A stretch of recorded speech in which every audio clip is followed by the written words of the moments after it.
Hi, you're listening to God, Ghosts, and Government, a weekly conversation with Senator Kim Jackson, where she'll reflect on her journey as an Episcopal priest, farmer, first-time state legislator, and much more. I'm your host, Sharitha J., and I'm honored to share this space with you. Let's begin. Hey, it's your girl Sharitha J, and we're back for another episode of God, Goats, and Government, and I'm here with your favorite senator, Senator Kim Jackson. Hey Sharitha J, it's good to see you, girl. It's good to see you too. Now, Senator Jackson, it's Thursday. I know this is your True Friday. It's the end of the day. It look like something's weighing on your spirit. Like your energy is low. You know, it's a long week. So I'm ready. Long week means not a long episode, but a full episode. So let's get into that recap. Tell us about this week. That's fair. So this week I had bills that I heard. We fight on the floor about bills. There were bad bills that were dropped. Like, it's just been a whole lot of things. So Bills. Bills. Okay. Bills. And more bills. Okay. Now, and I gotta pay my bills too. Oh, you gotta the 15th. pay. Yeah. No, but I did have a good Valentine's Day. Ooh. So that's nice. Ooh. Shout out to my wife who's in my live audience today. People can't see her, but we're gonna pan over at some point, but we have a live audience. But so good Valentine's Day. So these bad bills didn't ruin your Valentine's Day. Oh no, you know that. Because I'm still in that like we gotta watch and wait. So That's bad right. bills dropping doesn't mean I'm not letting it interrupt my Valentine's Day. Okay, so give us an example of a bad bill. Yeah, This week. Right. This week, what's an example of a bad bill? Bad bill this week would be the RFRA bill. So RFRA, I don't know, Religious Freedom. I don't know what it stands for. Religious Freedom Act. Okay. Of, I don't know, RFRA, whatever that stands for. Okay. It's bad. Okay. It stands for bad. It stands for legalized discrimination. That's what it is. Let's talk about it. Okay. Yeah. So legalize discrimination against anybody they want to discriminate against based on religion, right? So it's basically, it's the I don't like you because my religion tells me I don't have to like you. So therefore, I don't have to let you stay at my bed and breakfast. I don't have to serve you. I don't have to bake your cake. I don't have to, fill in the blank because my religion, I don't have to serve you any food because you got tattoos on your body. And the Bible says that your body's supposed to be a temple. So you got tattoos on your Bible. Clearly you don't believe in the same God that I believe in. So I'm not going to serve you. Your body, my bad. I mean, you shouldn't tattoo up your Bible either, but Yeah. So just good old-fashioned discrimination. Okay. Yeah. Okay. Good old-fashioned. Except, so, remember, we already have a civil rights law that prevents people from being able to discriminate on the basis of race. Okay. So, there's protections for that. But this RFRA bill would say, basically, there's a test that you would have to go through to determine if the discrimination is acceptable or not. And the test is if the government has some interest in making sure that you don't do this. So if there's a preponderance of evidence that suggests that the government, it's, for instance, some people could use religion to say, I can beat my child.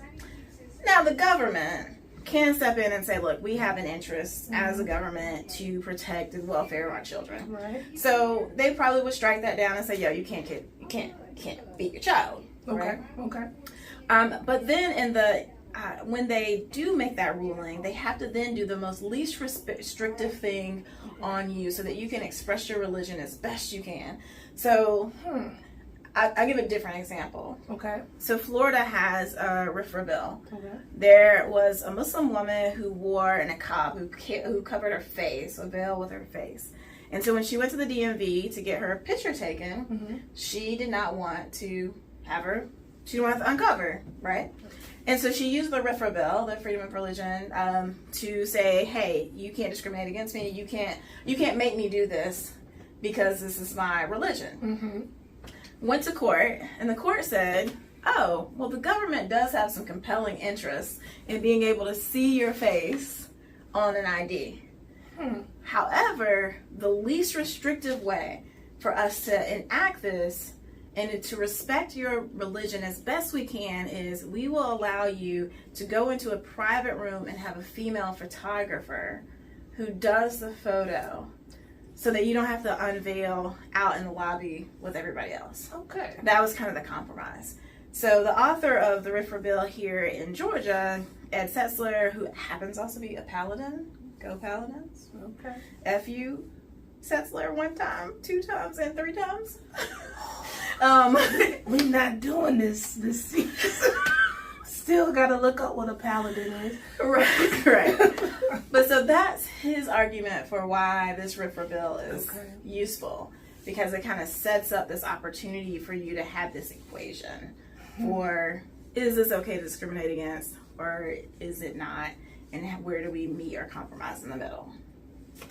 Where do you land? Oh yeah, I land as a bad bill. That's where we started, right? I just want to make sure. Yeah. So here's why it's bad. Because we don't have an anti-discrimination. So remember we talked about kind of government interest? So the example that he gave for me, because I sat down and talked to him for 30 minutes on the floor about this. His example was in the city of Clarkston, where there's a non-discrimination act. If somebody is discriminated against, well, the city of Clarkston will say, look, we've already passed the non-discrimination act. So we've already determined that it's in our government interest to not allow discrimination to take place. And so they're going to rule with the person who's being discriminated against. So that's great for people who live in Clarkston. But Georgia, broadly speaking, we don't have a non-discrimination act. So there's nothing to really protect us. And that's where, so I said to him, I'm like, so to me, it sounds like the compromise. The deal we should make is I carry a non-discrimination act bill, you carry your RFRA, and they walk along together, and then we're all protected.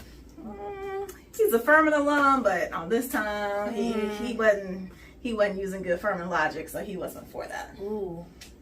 Yeah. Keep us posted I will. on this bad bill.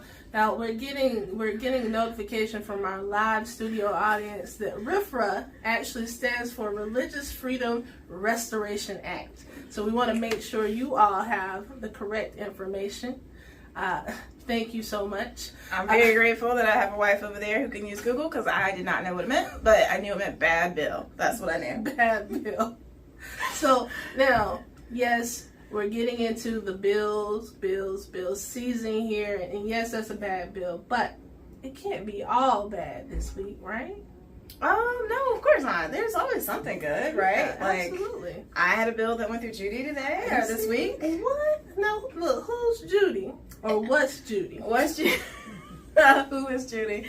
Judy is Judiciary. And she is actually notoriously tough. She has lots of lawyers on that committee. They often ask really hard-hitting questions. For those who've been listening for a long time, you know I've sponsored this bill. Now this is the 3rd time. So I've been in front of Judy. She and I have been together 3 times on this bill. So you think 3rd time would be a charm. And it was not quick. It was not easy. But it was unanimous. And that's what counts. Okay, we'll take that. Yeah. So now, that makes me feel a little bit better about the world, because, you know, we can get caught up, you know, we talk about the watch, wait, and listen, but we can get caught up in the negativity, because there are going to be bad bills this session. If we go through a session without a bad bill. We're in California. I mean, they probably have bad bills too, my bad, but it's not Georgia without bad bills. This would not be, she would not be the state senator of District 41 in Georgia. But, however, Georgia, we like to keep it interesting. So, in light of this, I do feel a bit inspired, and I'm congratulations, first and foremost. Thank you. This is exciting. 3rd time's the charm. Way to be consistent. Yeah. And keep pushing it through. And that's what it takes sometimes. I mean, yeah, and I will say, I think that legislators today know a whole lot more about stalking this year than they did 3 years ago, right? And that's a part of it, is every time I go up before them to talk about stalking inside of a household, they learn more about the information, and I learn new ways to also present the information too, right? So I've gotten smarter and smarter every single time that I've presented. And I've also had a lot of help, right? The advocates have been with me, those who are on the prosecuting side, those who are on the defense side, those who work directly with survivors. All of those folks have been in the conversation, and so I've been like so much more prepared each and every time. And there's just more baseline knowledge for those who are on duty to be able to handle it. Okay. Yeah. I feel like this is a scenario of when you're trying to convince your parents of why they should allow you to do something. And you keep practicing that first go out, like, hey, can I spend the night in so-and-so's house? And they just, no. Because, first of all, your room's not clean. All right, you didn't take care of what you were supposed to do at home. So next time, you're like, okay, I'm going to get this ready. So each run you've been able to get it together a little bit more. Yeah, so, can I get in the weeds about it? Oh, yeah, absolutely. Right, so the first time, 3 years ago, that we introduced this, I was in the criminal code section, and I was changing the definition of stalking for the criminal code. So basically determining what you can be arrested for, right? And so people who are defense attorneys are just like, hey, man, you can't add to like the ways that we can get people arrested. Like that's not what we're here for. Please don't change the definition of stalking in the criminal code. I'm like, okay. Year 1. That's year 1. Fine. Got you. Year 2, I'm just like, y'all sure? I'm going to try that one more time. Let me run that back. Just one more time. And because, I got it through the first year, but there were certain people who weren't there that day. Okay. So the second year, I'm like, I'm going to try one more time in the criminal code. Let's change the definition. I go, it's supposed to be, real easy. The first bill of duty, and they just go in on me. It turns into a hearing only. Like, we don't get a vote. It goes so poorly. So that's when I go back and I'm like, okay, y'all for real, you don't want me to change the definition. Got with the advocates and said, all right, what can we do? Well, what the advocates really wanted was people to have access to a restraining order. Right? That's fundamentally what they want. Okay. Like, it's not that the advocates were like, hey, we want to be able to arrest people who are stalking people in their homes. No, they want to be able to have victims who are being stalked in their home to be able to get relief via a TPO. Okay. So, change positions. I'm like, all right, y'all, I'm going to leave that room alone, to use your metaphor. Not going to mess with the definition of stalking. Go come over here to the restraining order laws and like what the requirements are to get a restraining order. And so we just add a little paragraph, like actually a little parentheses that says, you can get a TPO if you're being stalked, even if it's inside of your house, for a TPO only. And that was kind of like the place where it was more or less palatable. And then this year, we had this little wrinkle that showed up, where this dude shows up, and he's actually really smart and have a lot of respect for him. He shows up and he's like, but wait a minute. The law says that you have a right to surveil within your own home. You can set up cameras, right? We got cameras to make sure nobody's breaking in. Like, that's your right by law. So how can you call me a stalker just because I'm using cameras in my house to follow you? Technicality. It's a technicality, right?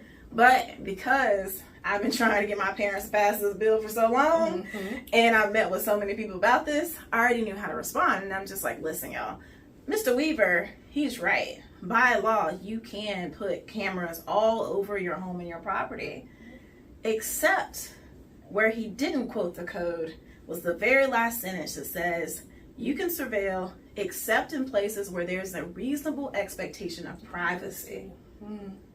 And then, this is where I could drop the mic. I said to the ladies and gentlemen of the Judy panel, every one of us has an expectation of privacy when we go to the bathroom.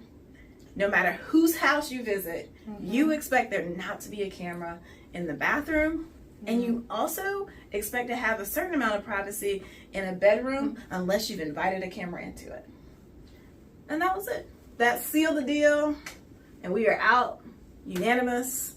and off to the races. And I really, really am hopeful that we can get this across the finish line. Okay. This is the year. This is the year. But I'm 3 times, right? Third time's the charm. Okay. We'll continue to check in about that. Now, we're going to keep moving. I love that you pepped up. I feel the energy. So we're gonna ride this. Because I can do the weeds real well. I know. Well, you do have that hemp bill. But I'm stop. Anyhow, I just want to say that I had a conversation with some Clarkston students who came to visit me. Mm-hmm. Clarkston High School, I love them. They have come to visit me twice. Once last week and once again this week, and their list of complaints about things that are happening at school, it was a little bit too much smoking. They couldn't say the word. They didn't say weed. They just like held their fingers together. They were like, Senator, there's just a lot of too much. Yeah. I thought they were going to advocate for more, but I'm surprised. No, because I don't know, but they're just like, it's too much in the bathroom. You get a contact high. Okay, so they want to be able to choose, right? I'm curious. So how did you respond to this? Listen, I took notes in my head, my mental notes, and I said, you know what? I will take all of your complaints and your concerns to the proper authorities to try to get this worked on. Because the other thing was, there's too much smoking in the bathroom. They're worried about weapons in their school. But the biggest complaint, overwhelmingly, was the bathrooms are nasty. Where have we heard this before, by the way? Nasty bathrooms. Clearly, children don't deserve to have clean bathrooms in this world that we live in, nor do people who are experiencing homelessness. There seems to be a parallel here. They don't deserve clean bathrooms, apparently. Wow. But that was their complaint. So I heard from them, like on whatever day they came. The very next day, I sat down in this very room with the chair of the school board for DeKalb County. And what did I do? Pulled out my notes and I laid out all of their complaints. And I was like, all right, Mr. Chairman, it's on you now. Take it away. There you go. So well, see, look, you made sure your constituents were heard. Now, I have to ask, was this a part of the New American Pathways? Because so much is just, look, you guys will hear me talk about it until you experience it. You just cannot even park around this Capitol. You get stuck behind like 22 buses, and it's crazy, and it's beautiful at the same time to see all of the students and all the action that's happening at the Capitol. However, as someone who just wants to find a parking space and do their job, it's challenging. Yeah. But can you do anything about this? Well, I mean, no, I can't. But I am considering dropping a bill that requires a charging station inside of the legislature charging, parking deck.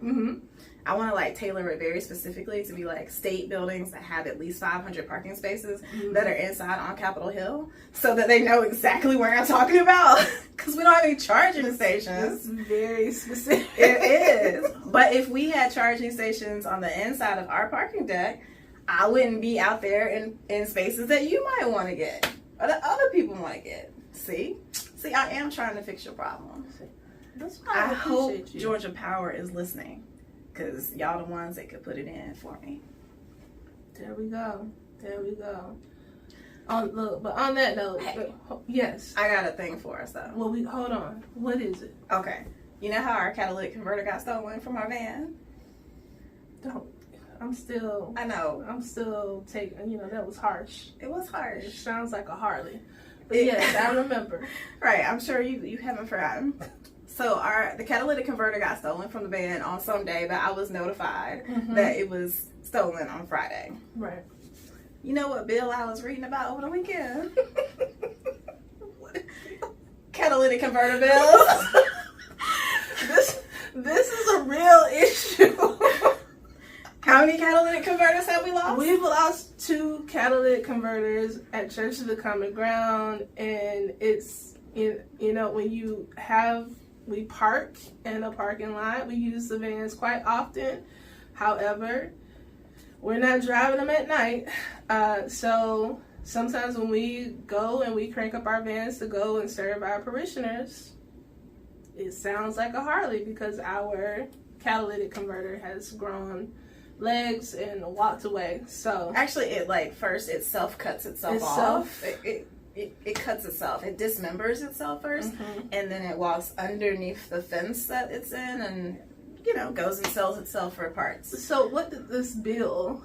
Yeah, so the bill is actually very long, but basically it makes it harder for you to be able to sell it to a scrap metal place. Okay. So in theory, a scrap metal place, if they get a detached catalytic converter, so one like ours where it clearly was cut off and there ain't a whole other car to go with it, they get a detached catalytic converter that shows up. They're supposed to kind of ask some questions. But interestingly, they're allowed to take them. They just can only take one a day. Unless I'm pretty sure. I don't know. It's something weird. Because, you do need to. There are vehicles. If you have a car that's wrecked or that's completely not useful, then take the catalytic converter and recycle it, right? So they have to let them be able to have some of them. Why don't they require the VIN number or something I don't know if it can be but you have to have the VIN number of the vehicle in which it's been detached from in order to show it something. Look at you writing policy right here as we go. And this is 3 years in. You learn something. I don't know, but so I have this thing about not expanding the footprint of the criminal legal code and not locking up more people or creating new laws. Gotcha. So when I walked in on Monday morning, the whip said to me, he's like, Kim, we got that catalytic converter bill and it creates a new felony, so I know you're going to be against it. And I was like, dude, man. My catalytic converter 2 and 3 months, basically. I guess maybe it's 4 months. Yeah. 2 and 4 months makes me be like, but yeah, no, I'm still principled. I don't do felonies. Well, I'll give you a brief aside and we'll move on. But I have turned to the people. Okay. All right. They don't set up camp. I have turned to the people and just flat out said, hey, this is the church fan. Seriously. This will impact our programming.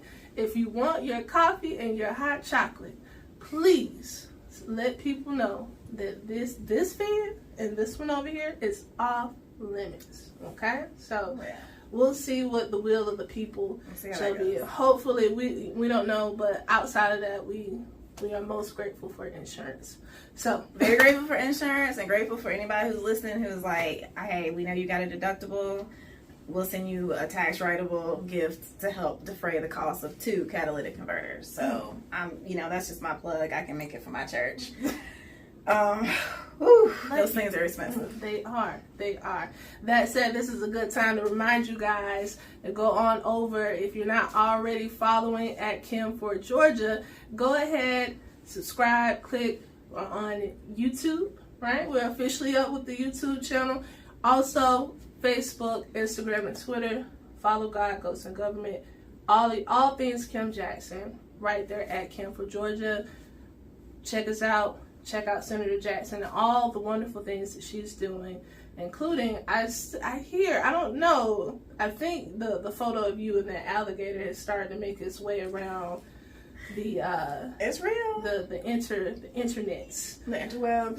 I saw that alligator. I've named the alligator Abigail, by the way. Okay. But so for those who checked out the episode last week, you will know that Senator Jackson was just out there with a whole reptile. I didn't know what it was called. I remember I was like, is it a reptile? And then you call it amphibian. Amphibian? Well, I understand it now because I saw. So I'm thinking it's a gator. Okay, it's a little baby. I did kind of mislead that, I guess. You did. I'm like, what is that? But it was alligator. It kind of looked like a frog. An overgrown frog. It could have been. So I can see how you got the amphibian part. Thank you. You can see all this and more at Kim for Georgia. That said, Senator Jackson. What's up, girl? Now, I know you didn't happen to make your way down to the well this week, did you? Because I never know. Last week you had to step in and be chaplain of the day. Oof, thank God I did not have to do that again. That They had chaplains. I did find a chaplain today. I'm finally gonna bring my own in.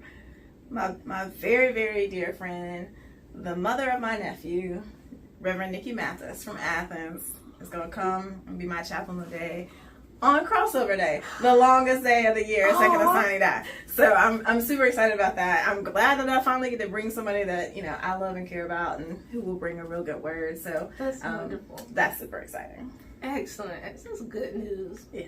Reverend Nikki, she's amazing. Okay. So lawmakers, we're just gonna go ahead and call it out because I know I know the things that are going on. Lawmakers, the show that Senator Jackson frequents but has not watched. I have seen it, just not live on a television. Okay. Okay. Let me give a little behind the scenes thing about lawmakers. So God bless Donna Lowry, the host. She has COVID. No. But she's still interviewing people. So she's doing it from like home and like has a green screen and all this. But the whole time, like, they got this little thing in my ear this time. And so I'm like listening in, and nobody in the studio could actually hear anything that she's saying. It's just in my ear. So it's really weird, like, watching the other people interview. But the funny thing is, my senator friend who was there the day before me, who I feel like I shouldn't name, but it's clear. I mean, you can just check it out. Donzella James, Senator James. So she warned me about this situation. And the way she warned me was she said, Kim, yeah, I was on Lawmakers yesterday and that thing fell out my ear and I couldn't hear nothing that she was saying. So I just kept talking and talking and talking. And so the whole night, I was just like, dear God, don't let the earpiece fall out. Please. I kept like pushing it just to like please don't let it. It was good. It worked out. I was on Lawmakers because it's all about the gay people. It's all about gay bills. It's trans bills. I finally said, and this wasn't fair to Sam Greenglass, and I know he's a big fan of us and the guy goes in government, and so I apologize now. Sam was literally my 5th interview of the day about trans bills, the gender bill, you know, all this stuff.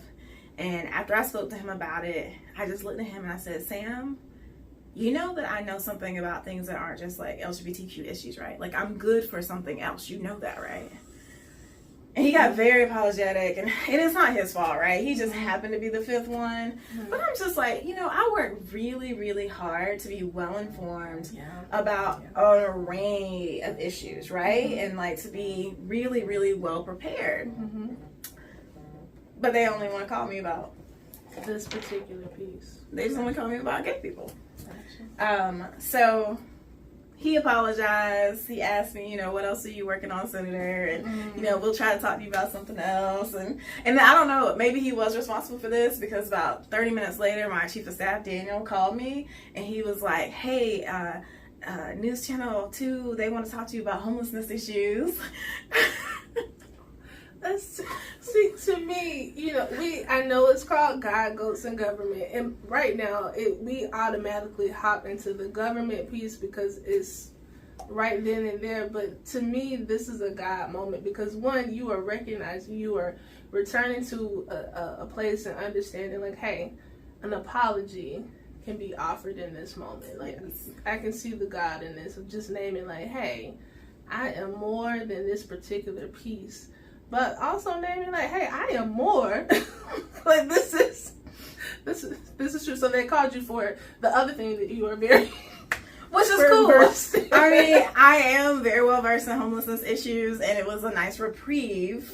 Although it's the same senator's bill, like it's Senator Cardin Summers, you know, gender bill that I'm talking about. Now it's this homelessness bill, but whatever. I was grateful for the reprieve and grateful to be recognized as being an expert in something that is not just my sexual orientation. My sexual orientation is important. Representation matters. Like, I was just in committee today in Family and Children's talking about there's no place in the code that really that reflects how families are created in Georgia anymore, because a woman, if a same-sex couple are married, so Trina and I were married, if Trina is the birthing parent who has a child, there's nothing in the law right now that entertains the fact that I would be the mother.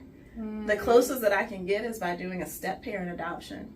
Even though I'm married, I walk through the gestational process, right? Like, whereas if a man, even if you're not the father, by virtue of being married to the woman when she is pregnant and gives birth, even if you are not the biological father, by law, you are the legal father. Wow. Right. And so, Never thought about it that way. It's wild. It's wild. But, because I am gay and I know how families are made in lots of different ways, I brought that up. I'm like, we need to address this in the code, and there are people who are very interested in doing that. So I'm happy to talk about the ways that laws affect the LGBTQ population. I just was at a place where I needed people to understand and recognize that I'm more than who I'm in love with. And that I know something that I'm worth being interviewed about, something else. And so I'm grateful for Living Alive. Really, it's probably Sam, thanks, who sent them to me. But however it happened, I was grateful that they came and asked me questions about something that wasn't my sexual orientation. Gotcha. Well, I have a question for you that doesn't have anything to do with your sexual orientation. I just happened to see an article pop up, the AJC, and I'm just going to ask, how y'all let this bill pass to get this statue up the crust? Who? What's his name? Clarence Thomas. How? I am curious of how this made its way. We did address this last session. It was brought up that a statue would be the possibility of a statue being erected of Clarence Thomas, who's a Georgia native. That's all I got for him. But I personally, this is my personal piece. Go ahead. But I just didn't. Something said, no, yeah, that's not, no. But then I read, and you guys, you didn't do it personally. Thank you. I'm like, please separate. Let's differentiate between who did what. Correct. You didn't do this personally, but I was a bit flabbergasted to see. But still, to me, let me just be fully transparent. I was not surprised, and so I did want to offer that up in this particular space and get your thoughts on how that process went, and just Yeah. Well, I want to be clear. It hasn't cleared the House. There's a Senate bill. It got out of the Senate, but here's the thing. We not cool with it. Dem stood up and spoke against it. Nikki Merritt came back with another speech where she was more careful with her words. She did not call him a traitor and a hypocrite, but she made it clear that he's a traitor and hypocrite to, that many black people consider him as such. Nabila Islam, Senator Islam, gave her first speech from the well where she named 21 statues, all of Confederate soldiers.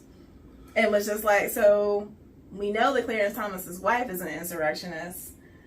We know that the Civil War was an insurrectionist war. So we just following a theme here, but that's a mic drop. Right, it was, right. But then my favorite, Senator Emanuel Jones, got up and he talked about how in the African American community we have this figure that we call an Uncle Tom. And then he explained what an Uncle Tom was. And then because we have decorum and we know how, you can't just call names, right? Correct. So after he told this story about who Uncle Toms are in the African American tradition and how they betray our people and, he says, when I think about Clarence Thomas, that story comes to mind. And I was just like, dude, you just called him Uncle Tom without calling him Uncle Tom. That was so professionally done. It was very smooth. Because my question becomes, who... And I know the answer to this. Who is this statue for? Because it certainly is not for the African American community. And again, that is Sharitha. Now there are some black people who it's true do like him, and he is. His mother is a native, and he's a native of Georgia. And to his credit, because I always try to find the good. This is why I'm bringing it here. To his credit, Clarence Thomas, he is a Supreme Court justice. Correct. Who gets to choose where his clerks come from. So, like law school, young folks who are just getting into law, one of the most coveted things that you can do is be a clerk for the Supreme Court. Clarence Thomas makes sure that his clerks come from Georgia schools. Every single time. He has been deeply committed to that. And so, to his credit, he has helped form and give opportunity to new Georgia lawyers that I'm sure has gone on to serve us well as a state and, of course, the larger nation. Nobody is wholly bad. There's all some good and some bad in us. And so, that's like literally the only thing I can say about him that I know that's good. But nonetheless, that's there. Yeah.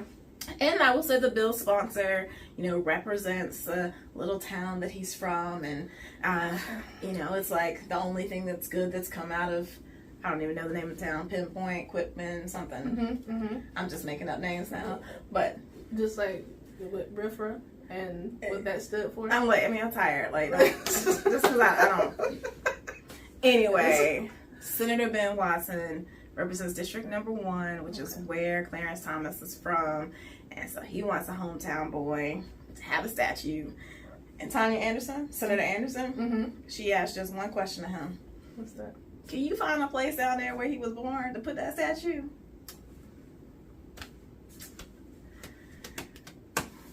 And there you have it. And on that note, we're going to move on to the barnyard update. Right? I think that's another mic drop. So, that said, Senator Jackson, thank you so much for keeping a positive perspective, as I know it can be challenging to do in this time, okay? But this is my portion, because I want to know about the animals. I want to know, also, I just want to go ahead and say this. We had a request for some eggs for one of our parishioners who's been newly housed. And so I just want to go ahead and just ask you about that, or your wife, if you could get a dozen, because we did get a parishioner newly housed and they needed to get some eggs. I think that's appropriate housewarming gift. I told them I knew someone. That's right.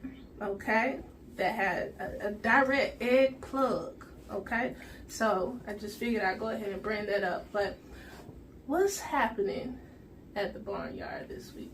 Yeah, well, the biggest thing is that, and I think this is always symbolic of what's happening at the Gold Dome. Okay.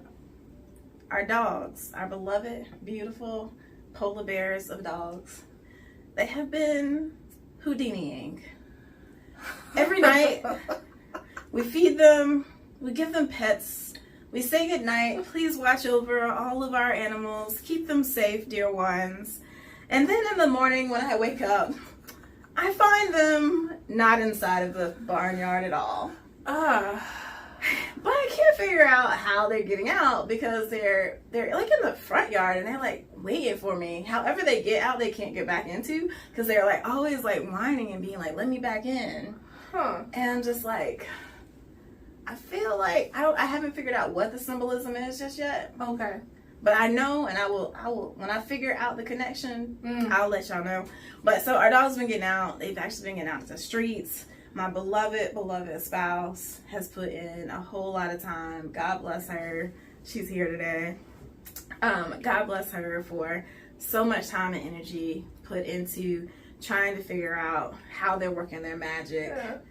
Closing up holes, walking the fence line, mending fences. It's all the work that goes into farming, but she's had to do that while I was out here at the Gold Dome. But so hopefully the next time we talk, our great big white Great Pyrenees who look like polar bears, hopefully they will be safely in the barnyard tending to our chickens who are prolifically laying eggs right now. Like, there are plenty of eggs. I'm happy to give our parishioner eggs. We've got lots. I feel like this is, however Billy was getting in over the past couple of years. I don't know where Billy is. I don't know if it's a R.I.P. Billy or if he's just moved on to another barnyard. But however Billy was making his way in and out, start there. I think that's a good recommendation, because Billy sure did do a number on our fences, for sure. And I feel quite certain that however the dogs are getting out, it's actually probably not our fence. It's probably the neighbors because, you know, Billy worked it for so long, so hard to try to get to our animals. R.I.P. Billy. I'm pretty sure Billy is in the great barnyard in the sky because I'm pretty sure Billy came to rest on somebody's dining room table. Nice curry. Yes. I'm sorry, I shouldn't laugh. I'm sorry, we don't eat our goats. Yes, that's good because that would really change the meaning behind this wonderful platform. Anyhow, well, I'm going to continue to honor your time. Thank you, ma'am. And of course, always like to close out making sure that is there anything else that you would like to share or update your constituents and followers on before we conclude this episode? Yeah, I mean, we are getting closer and closer to crossover days, so more bills are coming forward and more bills of great consequence. We're seeing a lot more bills with mandatory minimum sentences being introduced or raised. I have a hardline stance on that. We know that longer jail times don't make people not commit crimes. It just clogs up our jail and actually creates more of a gang problem. But so we're going to see a lot more of those.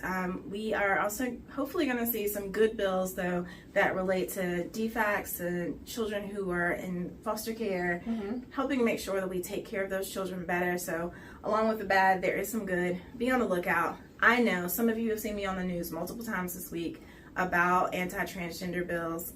Again, I'm still not worried about those bills at all. And I will let you all know the moment that temperature changes. But for now, it's just a lot of news hype. We'll figure out when we get a little closer how much of it's going to be real and how much of it's not going to be. Okay. This has been another fantastic episode of God Goes to Government. Until next time, be easy, y'all. Please like, subscribe, and share this podcast with others that you think would enjoy it. Peace, y'all.